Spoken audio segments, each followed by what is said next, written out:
नाज़िन सखर में बिजली जी अण ऐलाने लोड शेडिंग माण्हुनि जो जीवन जंजाल करे छॾियो आहे। उन हवाले सां वीडियो लिंक ते अपडेट करे रहियो आहे मेराठी जो रिपोर्टर इनायत भट्टी। जी इनायत, छा तफ़सील आहिनि?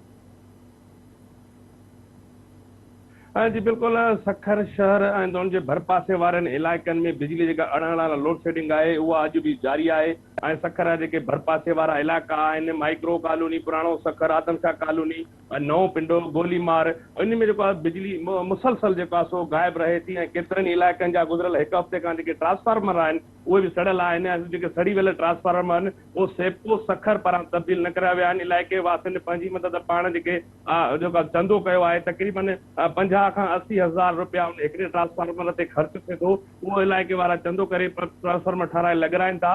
ऐं मां ॿुधायां त जेको पनवा जो सालिया पट ऐं जेके कंदरास ऐं ॿियनि इलाइक़ा आहिनि उते बि साॻियो ई जेको असरु आहे। सेप्को सखर पारां जेको बिजली जो डिघो ब्रेक डाउन आहे उहो बि जारी आहे। रोज़ जा एहतिजाज आहिनि, मुज़ाहिरा आहिनि। ऐं अॼु सखर में बि सिविल सोसाइटीअ पारां सड़ी वियल जेको ट्रांसफार्मर आहे उनजे हेठां सिविल जेको एहतिजाजी मुज़ाहिरो कयो वियो आहे ऐं नारेबाज़ी कई वई आहे बिजली जो हवाले सां। ऐं सखर जा जेके ख़ासि तौर ते जेके नंढा कमरा आहिनि या जेके फ्लैट्स आहिनि उन्हनि जूं जेके बिजलियूं बंदि थियनि थियूं, त नंढा नंढा जेके मासूम ॿार आहिनि उन में कीहाट आहिनि। ऐं सखर सिविल अस्पताल जी ॻाल्हि कजे त गुज़िरियल 3 ॾींहंनि खां सखर सिविल अस्पताल जी जेका बिजली आहे उहा बंदि आहे। जेके वार्डन अंदरि जेके मरीज़ दाख़िल हुआ उन्हनि खे पंहिंजे वारसनि सखर सिविल अस्पताल जे ॿाहिरां रखी करे हथ वारे जेको आहे सो पखे सां हवा ॾेई रहिया आहिनि। ऐं सखर शहर जा जेके कारोबारी मर्कज़ आहिनि, ख़ासि तौर ते घंटाघर, गोलीमार ऐं वॾा वॾा जेके कारोबारी मर्कज़ जेके बिजलीअ ते जेको आहे सो कारोबार हलंदो आहे उहो सख़्तु मुतासिर थियो आहे। जंहिंमें दर्ज़ी आहिनि ऐं जेको आहे सो अटे जूं मशीनूं आहिनि उहे सख़्तु मुतासिर थियनि थियूं।